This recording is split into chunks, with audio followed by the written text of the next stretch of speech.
ভারতে মুসলিম সম্প্রদায়ের অবস্থা কতটা ভয়াবহ আসুন বোঝার চেষ্টা করি। গাজা শেষ হয়েছে, ইসরায়েল শেষ করেছে, আমরাও শেষ করব। মোদির শিষ্য আছি, মোদির বাচ্চা আমরা।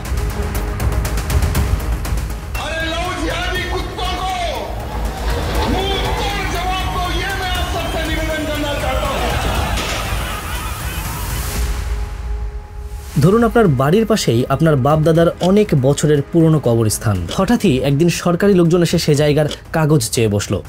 সমস্যা বাঁধলো অনেক পুরাতন জায়গা হওয়ার কারণে কাগজপত্র ঠিক মতো নেই। তাহলে এখন উপায়? ভাবছেন কাগজপত্র না থাকলেও কি, এত পুরনো কবরস্থান, একটা কিছু তো ব্যবস্থা হয়েই যাবে। কিন্তু যদি বলি কাগজপত্র না দেখাতে পারলে গুড়িয়ে দেওয়া হবে পুরো কবরস্থান, মানতে পারবেন? আপনি মানতে না পারলেও জোর করে মানানোর ব্যবস্থা নিয়ে এসেছে ভারতীয় সরকার। গত 7 এপ্রিল গভীর রাতে পাশ হয়ে গেল ভারতের সাম্প্রতিক সময়ের সবচেয়ে বড় কন্ট্রোভার্সিয়াল বিল, ওয়াকফ সংশোধনী আইন। আর এর সাথেই ধসে পড়ল ভারতের ইতিহাসের মুসলমানদের শিকড়ের আরেকটি ইমারত। প্রশ্ন উঠছে, এটা কি আদৌ দেশের কল্যাণের জন্য কোনো আইন, নাকি শুধুমাত্র মুসলমানদের জমি আইনি প্রক্রিয়ায় আরেকবার কেড়ে নেওয়ার কোনো প্রক্রিয়া? যদিও ঠিক এই মুহূর্তে আইন পাশ করার পরে আবার স্থগিত করা হয়েছে, কিন্তু প্রশ্ন হলো, আর কত আইনের মাধ্যমে তিল তিল করে আমাদের ভারতীয় মুসলিম ভাইদের পিষে মারবে সরকার? এই দুঃখের শেষ কথায় আবার ওই স্থগিত থেকে ওয়াকফ আইন বহাল হবে কিনা, সব প্রশ্নের জবাব খুঁজব আজ আমাদের আজকের ভিডিওতে।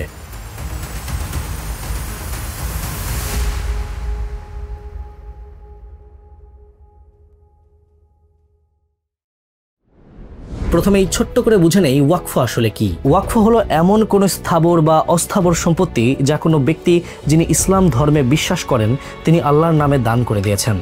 সহজ কথায় সাদকায়ে জারিয়া বলে যে টার্ম আছে ইসলাম ধর্মে, সেটাই পরবর্তীতে নাম হয় ওয়াকফ। এই ওয়াকফের জমি বা সম্পদ কেউ নিজ প্রয়োজনে ব্যবহার করতে পারেন না, কিংবা হস্তান্তর বা বিক্রিও করা যায় না। এই সম্পত্তি সামাজিক কল্যাণ বা ধর্মীয় কাজে ব্যবহার করা যাবে।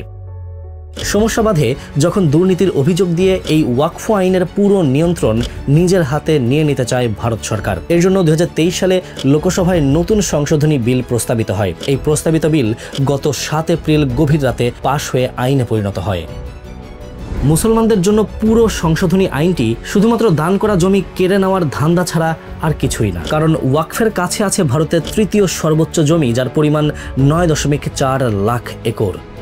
বুঝতেই পারছেন সরকারের নজরটা আসলে কোথায়। এরই মধ্যে উত্তরপ্রদেশের মুখ্যমন্ত্রী বিতর্কিত ওয়াকফ সম্পত্তিগুলো চিহ্নিত করে সেগুলো বাজেয়াপ্ত করার নির্দেশ দিয়েছে। রাজস্ব দফতরের রেকর্ড অনুযায়ী রাজ্যে নথিভুক্ত ওয়াকফ সম্পত্তির সংখ্যা মাত্র 2963 হলেও আরও প্রায় 1,30,000 সম্পত্তি রয়েছে যার সরকারি নথিপত্র নেই। সরকারের মতে এগুলোর অধিকাংশই জোর করে দখল করে তারপরে ওয়াকফ নীতির আন্ডারে ফেলা হয়েছে, অর্থাৎ জমি কেড়ে নেওয়া শুরু হয়ে গেছে এখন থেকেই। তবে ওয়াকফই একমাত্র ঘটনা নয় যার মাধ্যমে ভারতীয় মুসলমানদের উপরে নেমে আসছে সর্বনাশ, নির্যাতন। 2014-তে বিজেপি সরকার ক্ষমতায় আসার পর থেকেই একের পর এক ধর্মীয় বিতর্কিত আইনের বেড়াজালে জড়িয়ে ফেলতে শুরু করে ভারতীয় সংখ্যালঘুদের, স্পেশালি মুসলমানদের। শুধুমাত্র হিন্দু নয় বলে নিজ দেশেই শরণার্থীর মতো ভীত সন্ত্রস্ত হয়ে জীবনযাপন করছে প্রায় 20 কোটি মুসলিম। হোক মিডিয়া প্রপাগান্ডা কিংবা সিনেমার মাধ্যমে আই ওয়াশিং, অথবা মুসলমানদের ধর্মীয় স্বাধীনতার উপরে আঘাত হানবে, কন্ট্রোল করা যাবে এরকম কোনো আইন প্রণয়ন ভারতীয় মুসলমানদের কোণঠাসা করতে এমন কোনো পন্থাই বাদ দেয়নি ভারতের বিজেপি সরকার, অথবা আমরা বলতে পারি ভারত সরকার। 2019 সালে কাশ্মীরের কথাই মনে করুন। ভারতীয় সংবিধানের 370 নম্বর অনুচ্ছেদটি বাতিল করে জম্মু ও কাশ্মীরের বিশেষ অধিকার বিলোপ করেছিল নরেন্দ্র মোদী সরকার। 370 নম্বর অনুচ্ছেদ অনুযায়ী 2019 সালের আগস্ট মাসের আগ পর্যন্ত প্রতিরক্ষা, পররাষ্ট্র, অর্থ এবং যোগাযোগ ছাড়া অন্য কোনো বিষয়ে জম্মু ও কাশ্মীরের হস্তক্ষেপের অধিকার ছিল না কেন্দ্রীয় সরকারের। এমনকি কোনো আইন প্রণয়নের ক্ষমতাও ছিল না সংসদের। আইন প্রণয়ন করতে হলে পারমিশন নিতে হতো রাজ্যের। তাছাড়া জম্মু কাশ্মীরের আলাদা পতাকাও ছিল। এছাড়া 35-এর অনুচ্ছেদে বলা হয়েছিল রাজ্যের কে স্থায়ী বাসিন্দা আর কে নন তা স্থির করতে পারে জম্মু ও কাশ্মীরের বিধানসভা। স্থায়ী বাসিন্দা ছাড়া কেউ কাশ্মীরে জমি কিনতে পারতেন না। জম্মু কাশ্মীরকে নিজের নিয়ন্ত্রণে আনতে খুব সূক্ষ্ম চাল ছিল 370 ধারা বাতিলের সিদ্ধান্ত। সেখানের সিদ্ধান্তগুলোর মূল ক্ষমতা নিজের হাতে নিয়ে আসা ও রাজনৈতিক প্রভাব বাড়ানোর জন্য মূলত সংবিধানের পরিবর্তন করা হয়। কাশ্মীরের বিশেষ মর্যাদা বাতিলের পর বাইরের থেকে লোকজন সেখানে জমি কিনতে শুরু করে এবং স্থানীয় মুসলিম সম্প্রদায়ের জমির নিরাপত্তা হুমকির মুখে পড়ে। 2022 সালের মে মাসে জম্মুতে 6টি এবং কাশ্মীরে 1টি আসন বৃদ্ধি করার প্রস্তাব দেওয়া হয়।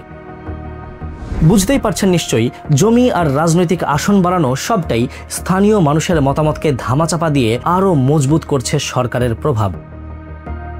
ঠিক একইভাবে ওয়াকফ সম্পত্তিগুলোর পুরো নিয়ন্ত্রণ নিয়ে নিতে চায় সরকার নিজের হাতে। কারণ ভারতে এখন মসজিদের নিচে মন্দির খুঁজে পাওয়ার ঝোঁকটাই ইদানিং বাড়ছে।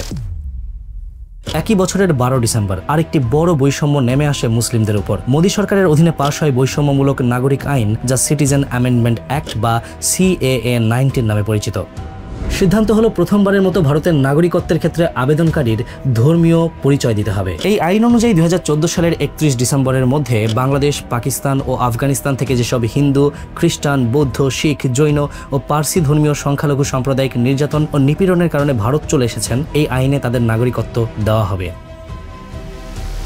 ভারত নিজেকে ধর্মনিরপেক্ষ রাষ্ট্র বলে দাবি করে। এই দাবির সাংবিধানিক ভিত্তিও আছে, কিন্তু খেয়াল করে দেখুন, CAA 19 আইনের আওতায় তারা নাগরিকত্ব দিতে চাইছে কেবল অমুসলিমদের, কোনোভাবেই মুসলিমদের নয়। অর্থাৎ ভারতে মানুষের বৈধতা বা অবৈধতার মানদণ্ড দাঁড়াচ্ছে ধর্মীয় পরিচয়। সাধারণ মানুষের ধারণা হয়, যদি CAA 19 এর মাধ্যমে অমুসলিম অধিকাংশ জন নাগরিকত্ব পেয়ে যান, তবে সম্ভাব্য NRC-তে আটকা পড়বেন মূলত নাগরিকত্বের কাগজপত্রহীন মুসলমানরা।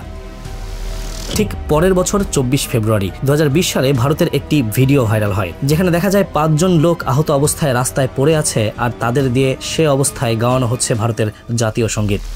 কাজটা কোনো পাড়ার মাস্তানের কাজ নয়, কাজটা করেছিল ভারতের আইন শৃঙ্খলা রক্ষাকারী বাহিনী খোদ পুলিশ, এবং যে 5 জন আহত অবস্থায় রাস্তায় পড়েছিল প্রত্যেকেই ছিল মুসলিম। তাদের এমনভাবে মেরে আহত করা হয় যে ঘটনার 2 দিন বাদেই আহতদের মধ্যে 23 বছর বয়সী যুবক ফাইজানের মৃত্যু হয়। ঘটনাটি ঘটে উত্তর পূর্ব ভারতের কারদামপুরি এলাকায়। আইনের রক্ষককে যখন এমন ভক্ষকের ভূমিকায় দেখা যায়, তখন জনরোষ স্বাভাবিকভাবেই বাঁধ ভাঙে। এরপর টানা 3 দিন সাম্প্রদায়িক দাঙ্গায় 52 জন নিহত হয়, 200 জন আহত হয় এবং অসংখ্য বাড়িঘর ভাঙচুর করে হিন্দু মব। নিহতদের বেশিরভাগই ছিল মুসলিম।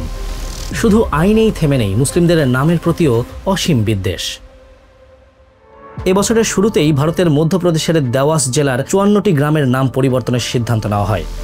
মুরাদপুর বদলে মুরলীপুর, হায়দারপুর বদলে হীরাপুর, শামশাবাদ থেকে শ্যামপুর, এমন আরও অনেক উদাহরণ আছে। বিজেপির নেতারা একে সাংস্কৃতিক ঐতিহ্য পুনরুদ্ধার হিসেবে বর্ণনা করলেও ইতিহাসবিদরা মনে করছেন এটি মূলত ঐতিহাসিক সত্যকে মুছে ফেলার প্রয়াস। তবে নাম বদলের এই খেলা প্রথম শুরু হয়েছিল 2018 সালে। রাস্তা, এয়ারপোর্ট বা শহরের নাম কিছুই এরপর থেকে বাদ যায়নি। গুজরাটে আহমেদাবাদের নাম বদলে রাখা হয়েছে কর্ণাবতী। গত 50 বছরে এমন অনেক নাম পরিবর্তন করা হয়েছে ভারতের বিভিন্ন জায়গার, রাস্তার, ইমারতের, এমনকি পাড়া মহল্লার। কখনো ব্রিটিশদের ইংরেজি নাম, আবার কখনো সংস্কৃতির দোহাই দিয়ে হিন্দি কিংবা সংস্কৃত নাম। কিন্তু বর্তমান ভারত সরকারের অধীনে নাম বদল হয়েছে স্রেফ ধর্মের ভিত্তিতে। ব্যাকগ্রাউন্ডে কারণটাও গভীর। প্রতিষ্ঠাকাল থেকে রাষ্ট্রীয় স্বয়ংসেবক সংঘ RSS এর মূল লক্ষ্য ভারতকে ধর্মীয় সংখ্যালঘু মুক্ত একটি হিন্দু রাষ্ট্রে পরিণত করা। এই সবই সেই প্রচেষ্টার একটা অংশ মাত্র। মুসলিমদের নির্যাতনের সর্বশেষ চাক্ষুষ সাক্ষী ওয়াকফ প্রতিবাদেই দেখেছে পুরো বিশ্ব। সম্প্রতি ওয়াকফ আইনের সংশোধনের বিরুদ্ধে প্রতিবাদ হলো ভারতের অনেক রাজ্যেই। মুম্বাই, কলকাতা, পাটনা, লখনউ থেকে শত শত মানুষ রাস্তায় বেরিয়ে এসেছিল অসাংবিধানিক এই আইনের বিরুদ্ধে। একদিকে যেমন বিভিন্ন শহরে বিক্ষোভ মিছিল ও প্রতিবাদ কর্মসূচি চলছে, অন্যদিকে দেশের সর্বোচ্চ আদালত সুপ্রিম কোর্টে জমা পড়ছে একের পর এক পিটিশন।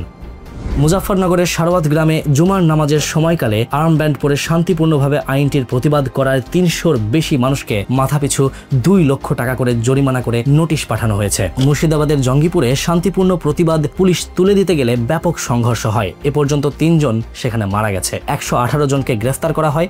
সেখানে ইন্টারনেট বন্ধ করে দিয়ে গুলি চালায় পুলিশ। নিহত হয় 3 জন। পরবর্তীতে বর্তমান সর্বশেষ আপডেট হলো আইনটি স্থগিত অবস্থায় ঝুলে আছে, একেবারে বাতিল করা এখনো চির অধরার মতোই। তবে এত কিছু শুনে ঠিক বাংলাদেশের কথাটাই মাথায় আসছে, তাই তো? ভারতের মুসলমানদের এখন বাইনারি দৃষ্টিতে দেখা হয়। হয় দেশপ্রেমের প্রমাণ দাও, নয়তো ধরে নেওয়া হবে দেশের জন্য তুমি একটা টিক টিক করা টাইম বম্ব। কথায় কথায় টেররিস্ট, দেশদ্রোহী কিংবা পাকিস্তান চলে যাওয়ার মতো কঠিন কথা এখন প্রতিনিয়ত হজম করছে তারা, যদিও দেশটা তাদেরও।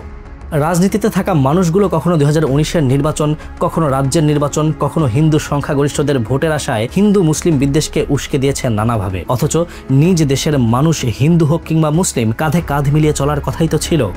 কারণ একই দেশের একই মায়ের সন্তান সবাই ভাইয়ে ভাইয়ে দ্বন্দ্ব লাগিয়ে কুচক্রি মহল যে আসলে স্বার্থ অন্বেষণ করতে চাচ্ছে সেটা বোঝাটা কি খুবই কঠিন। ঠিক এই সময়ে এসেও এই সহজ মারপ্যাচটা যদি আমরা বুঝতে সক্ষম না হই তাহলে কিন্তু ক্ষতিটা নিজেদেরই। সাম্প্রদায়িক দাঙ্গা অনেকে দেখেছে এই উপমহাদেশ, আর প্রতিবারেই হাজার হাজার সাধারণ মানুষের লাশের উপর দিয়ে ফায়দা লুটেছে কেবল ক্ষমতায় থাকা মানুষগুলো।